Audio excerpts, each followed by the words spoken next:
Ağcabədi rayonunun Qiyaməddinli kənd ərazisində konservasiyalı kənd təsərrüfatı mövzusunda fermerlərlə görüş keçirilib. Tədbirdə kənd təsərrüfatının yeni üsulla becərilməsinin üstünlükləri barədə məlumat verilib. Artıq Azərbaycanın bir neçə rayonunda 3 ildir ki, kənd təsərrüfatı sahələrinin yeni konservasiyalı üsulla becərilməsinə başlanılıb. Tətbiq olunan yeni üsul torpağın kimyəvi gübrələr verilmədən, bitki qalıqları sayəsində tədricən münbitliyinin bərpa edilməsi və məhsuldarlığın artırılmasına gətirib çıxarır. İlk dəfə olaraq Aran bölgəsində pilot layihə kimi tətbiq edilən bu üsul demək olar ki, özünü tamamilə doğruldu. Layihə Agroinformasiya Mərkəzi tərəfindən gerçəkləşdirilib. Tədbirdə çıxış edən mütəxəssislər bildiriblər ki, kənd təsərrüfatında məhsul bolluğu yaratmaq və torpağın təbii yolla münbitliyinin bərpası üçün konservasiyalı əkin sisteminin böyük rolu var. Pilot layihəyə 3 il öncə start verilib. Layihə Ağcabədi, Beyləqan və Zərdab rayonları ərazisində ümumilikdə 150 hektar ərazidə aparılıb.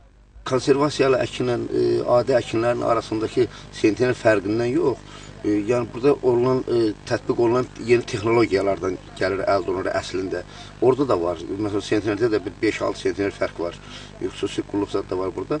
Sonra əsas məsələ odur ki, bax, səpində toxuma qənaət olur. Məsələn, 250 adi halda tutaq ki, taxılı deyək ki, 250 kiloqram taxıl səpilirsə, indi o 50% azaldılır.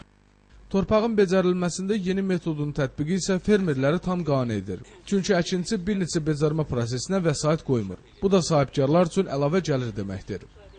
Şum aparılmır, demək olar ki, mala aparılmır, ağ çəkilmir, sonra digər işlər, tutaq ki, üzləməz adlı belə şeylər olmur, təkrardadır. Bax, bunlardan birbaşa fermer həm öz cibindəki pul cibində qalır, həm də burada təbiətə vurulan zərərdən gedir söhbət.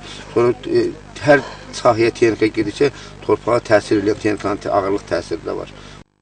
Tədbirdə həmçinin o da vurğulanıb ki, əldə olunan uğurlar konservasiyalı becərmə üsulunun daha geniş ərazidə tətbiq edilməsinə əsas verir. Bu məsələ barəsində isə yaxın günlərdə aidiyyatlı dövlət qurumlarına rəsmi təkliflər paketinin göndərilməsi nəzərdə tutulur. İlham Ələkbərli, Daşqın Güneyli, Ağcabədidən bu gün üçün.